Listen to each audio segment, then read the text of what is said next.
I'm Ruthie Burst, and welcome to Fair St. Louis on YouTube, the #1 online source for all things Fair St. Louis.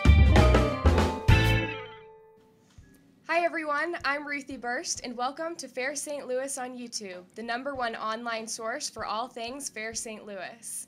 Today we're going to take a look at what the Ambassadors Committee has been working on to prepare for the fair. With me today is Chris Steuterman, who is the Fair St. Louis Chairman of the Ambassadors Committee. Chris is the main liaison with different organizations within Forest Park, including the Boathouse, Art Museum, History Museum, Golf Course, and more. Chris is going to tell us how the Forest Park venues are preparing for the fair and what events they'll be hosting during July 2nd, 3rd, and 4th. Chris, thank you for joining us today. How are you? Doing great, Ruthie. Thanks for having me.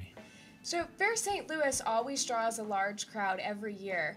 How are you planning to communicate with residents about Fair St. Louis and about the impact on various neighborhoods? Sure. We're directing everyone to our website, fairstlouis.org. It's a phenomenal site that was developed last year to help people with simple things like the schedule of the events or more complex things like how to get in and out of the park, the best way to enter from each part of town that you may be coming from.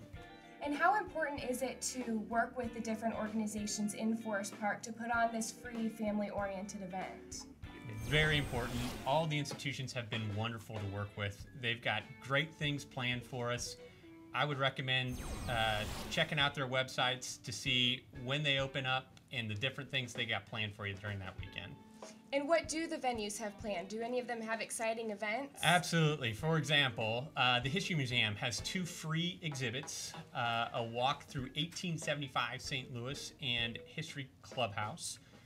The zoo always has a great lineup. Some of my favorite things are the elephants and the sea lion show. But in addition, they have a brand new polar bear exhibit that features an 859-pound polar bear. Wow. Very exciting.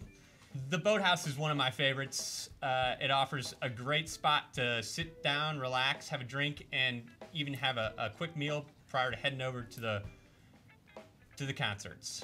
And then the golf course too has a special event planned. Tell us about that. Absolutely. The golf course has a unique 18-hole golf course designed for this weekend alone. It's a new course that the traditional golfer that plays at Forest Park has not played before. I definitely recommend getting out and signing up early. There will be no walk-ins for this course. You got to sign up before the actual day. There are many outstanding venues in Forest Park. How do you recommend that people plan their days to visit some of Forest Park's greatest attractions and then attend the fair? I recommend coming down early. As we talked about, everyone's got something great planned for you. The fair opens at noon. Come down, grab a bite to eat at one of the great institutions, stay for the entire day, and check out the concert that evening. Well, Chris, thank you so much for joining us today and telling us more about Fair St. Louis. Thanks for having me, Ruthie. And for more information on Forest Park attractions, visit www.forestparkforever.org, and you can visit www.fairstlouis.org for more details about the fair.